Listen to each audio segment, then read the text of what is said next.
గర్జలు అయితే చేయడం అయిపోయింది. కొంచెం వేడి తగ్గినాక తిని టేస్ట్ ఎలా ఉందో మీకు చెప్దామని నేనైతే వెయిట్ చేస్తున్నాను. ఇప్పుడైతే ఒకటి నేను టేస్ట్ చేస్తాను. కొంచెం మంచిగా వేడి చల్లారిందనమాట.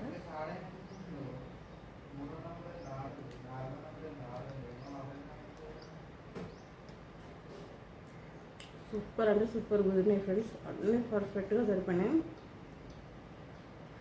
ఇంకా చెప్పడానికి లేదు, మాటలు కూడా రావట్లేదు అనమాట, అంత బాగున్నాయి.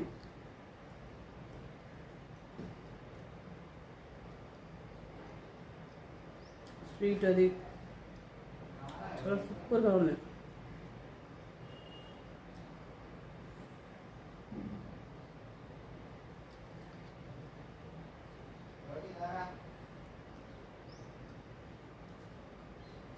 వీడియో నచ్చితే లైక్ చేయండి, షేర్ చేయండి, సబ్స్క్రైబ్ చేయండి.